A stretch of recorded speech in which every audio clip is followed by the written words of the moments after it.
આપણા દેશની કઠણાઈ છે કે બોલનારા ઘરમાંથી કાઢી નાખેલા લોકો વિસાવદરના ધારાસભ્ય બની જાય છે। 2 વર્ષ મેં એ લોકોને સમજાવ્યા કે આ રીતે લોકોની આંખોમાં ધૂળ ન નખાય, આ રીતે બીજી પાર્ટીના કટર મશીન તરીકે કામ ન કરાય। 2 વર્ષમાં અમે બધું જોઈ લીધું, જોયું આગલું ઘર હતું એ સારું હતું, અહીંયા તો દાળ નાઈ નથી થાય। કોંગ્રેસ નેતા કરસનદાસ ભાદરકાએ ગોપાલ ઇટાલિયાને આડે હાથ લીધા છે। ઘરમાંથી કાઢેલા લોકો વિસાવદરના ધારાસભ્ય બન્યા। વિવાદ કરસન બાપુએ કરી છે। આમ આદમી પાર્ટીમાં જોડાવાનો મોટો પસ્તાવો થયો છે। આ વિવાદ પણ કરસનદાસ ભાદરકાએ કરી છે। ત્યારે જ ન્યૂઝરૂમ ગુજરાતની યુટ્યુબ ચેનલને સબસ્ક્રાઇબ કરો અને ઇન્સ્ટાગ્રામ અને ફેસબુક પર ફોલો કરો। અપડેટ રહો, સત્યની સાથે રહો।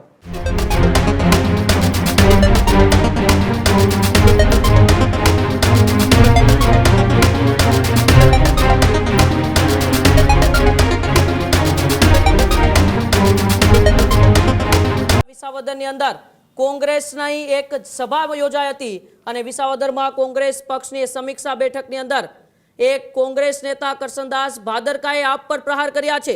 જી હા, કોંગ્રેસ નેતા કરસનદાસ ભાદરકાએ ગોપાલ ઇટાલિયાને આડે હાથ લીધા છે। ફરી એક વખત ગોપાલ ઇટાલિયા છે એ ચર્ચામાં આવ્યા છે। ઘરમાંથી કાઢેલા લોકો વિસાવદરના ધારાસભ્ય બન્યા। વિવાદ કરસન બાપુએ કરી છે। માત્ર બોલનારા લોકો જ નેતા બની જાય, આવી વાત પણ કરસનદાસ ભાદરકાએ કરી।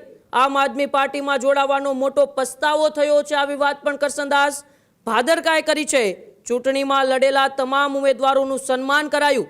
કોંગ્રેસ સંગઠનને ગામડે ગામડે મજબૂત કરવાના પ્રયત્નો પણ તેજ કરવામાં આવ્યા। પરંતુ ફરી એક વખત એ વિસાવદરની અંદર રાજનીતિ છે તે ગરમાઈ છે અને આ વખતે ચર્ચામાં એ કરસનદાસ ભાદરકા, જેઓ એક સમય આમ આદમી પાર્ટીમાં રહી ચૂક્યા છે, જેઓ એક સમયે ગોપાલ ઇટાલિયાના સાથી રહી ચૂક્યા છે, તેઓ જ હવે ગોપાલ ઇટાલિયા ઉપર આકરા પ્રહારો કરી રહ્યા છે।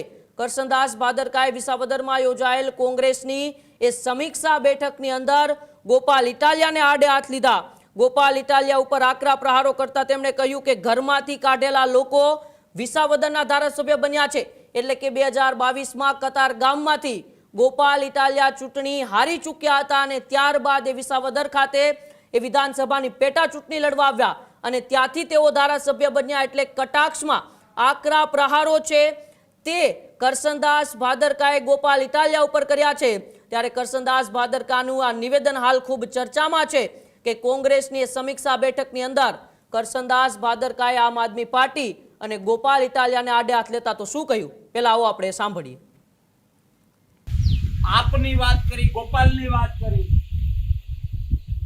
આપણે પાણી વાળતા હોય તો એ ટીટોડીને ક્યાંય ગણતરીમાં લઈએ છીએ? તો હું તો ત્યાં જઈને આવ્યો છું, હું કોંગ્રેસમાં હતો, પછી 4 વર્ષ રિહામણી ગયો,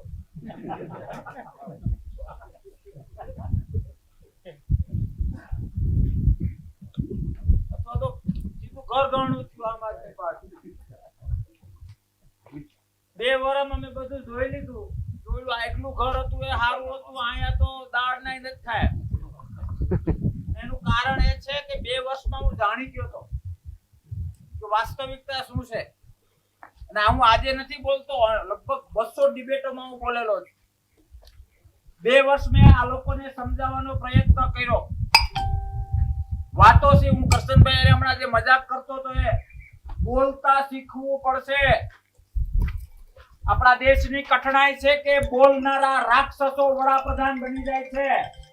આપણા દેશની કઠણાઈ છે કે બોલનારા ઘરમાંથી કાઢી નાખેલા લોકો વિસાવદરના ધારાસભ્ય બની જાય છે, ખાલી બોલનારા। આ હકીકત છે, જોઈને આવ્યા છીએ। 2 વર્ષ મેં એ લોકોને સમજાવ્યા કે આ રીતે લોકોની આંખોમાં ધૂળ ન નખાય, આ રીતે બીજી પાર્ટીના કટર મશીન તરીકે કામ ન કરાય। પ્રદેશમાં સમજાવ્યા, સેન્ટરમાં સમજાવ્યા। હજુ સુધી તમે અમારી ચેનલને સબસ્ક્રાઇબ નથી કરી તો અત્યારે જ ન્યૂઝરૂમ ગુજરાતને સબસ્ક્રાઇબ કરો, ફેસબુક અને ઇન્સ્ટાગ્રામ પર ફોલો કરો।